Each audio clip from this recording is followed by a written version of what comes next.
All right, good morning. Welcome to Seeking Clarity. I'm Kristen Ingram. I'm the president of Clarity North America, as well as our head of social media. And today I'm joined by Tamara Littleton, the founder of The Social Element, as well as the co founder of Pulpeo. So, Tamara, welcome. I'm so excited to talk to you about all things social media today. But one in particular that you and I have talked a lot about, and I'd love to share with our listeners. When we talk about communicating and demonstrating corporate values on social channels, I know for myself personally, this has changed so drastically in the past few years. I can think vividly about advising brands on how, when, and if to address everything from Black Lives Matter to Pride to DEI on social media. And I think the old adage of, you really shouldn't talk the talk unless you're walking the walk, that used to be foolproof guidance. And I just don't think that the same rules apply right now. So many brands in particular they're walking back on their values, and they're avoiding talking the talk. Um, Especially to defend and support those decisions to walk back. So it's a little bit of we're living in reverse. It's a little the world is turned upside down. But knowing that things are just so different on social media now, how do you think it's best that we properly advise corporations, to really own their stance on values and geopolitical and social issues on social media, where their clients and their customers and their stakeholders, that's really where they're demanding answers. How do you advise on this? Yeah, we live in interesting times is probably understating it right now, but investment in brands is for the future, and it's not a short-term goal. So it's so important to reflect your customers' values, but also your employees' values. And I strongly believe that we need companies to continue to support equality for all and marginalized communities as well. As a proud queer founder, I've been shocked at how quickly the tide has turned in terms of rights and support and the language used by politicians and company leaders that has a social impact.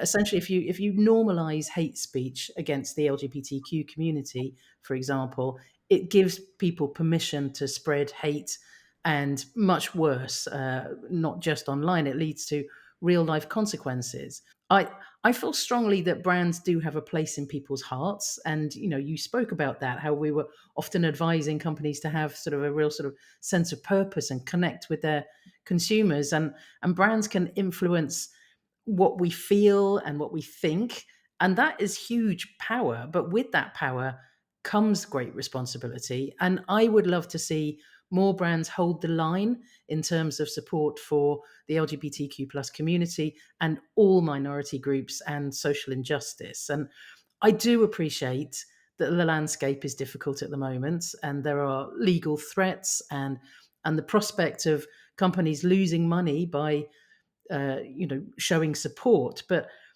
surely, it's that phrase, surely this too shall pass. I predict that the companies that continue to show up for all of their employees and keep a special place in consumers' hearts, they're the ones that will be here in years to come. Going back to that, it's not short term, this is long term.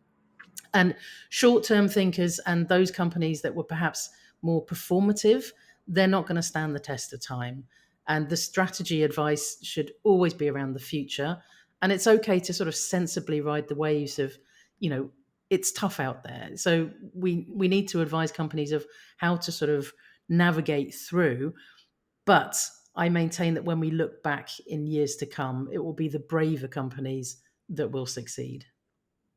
I couldn't agree more. And I think in terms of, like I said, going back even 5 years, I felt like so often the C-suite was coming and saying, "I want to say something." Like, I want to say something, and the advice tended to be, you know, don't say anything unless you're backing it up with action. And now the C-suite is coming in and they're saying, "I don't wanna say anything," Mm.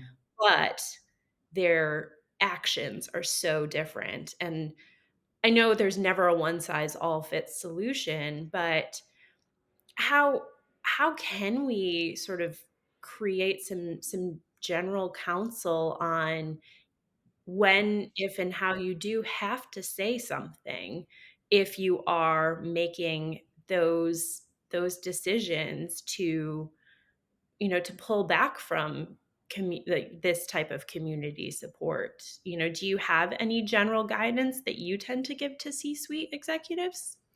I think it's still relevant that you do have to have a reason to sort of play in the space.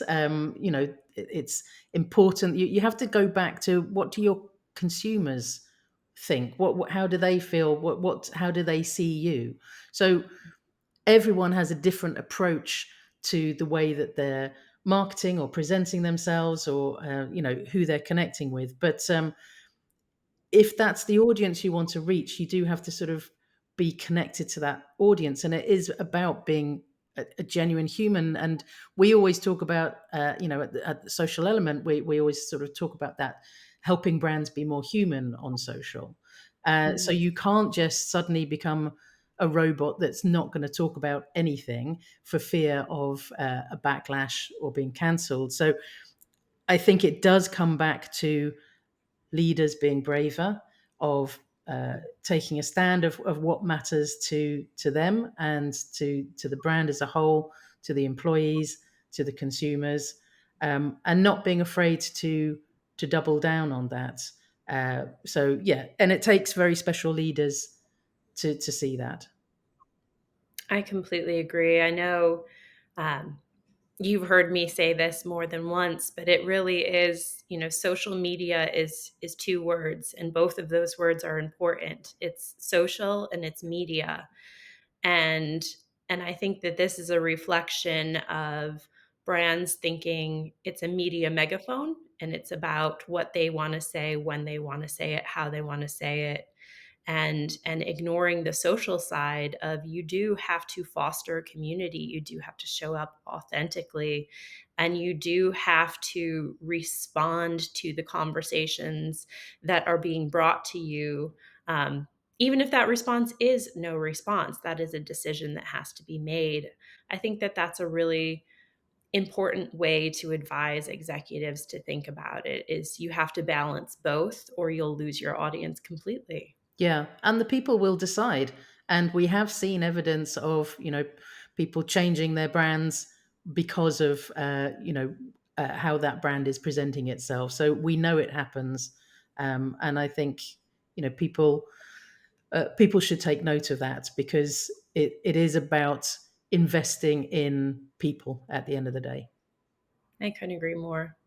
Well, I know you and I could talk about this all day, but thank you. I think it's really important that executives and decision makers are really taking the time to think about this and to make informed decisions on social media. So thank you. Thank you.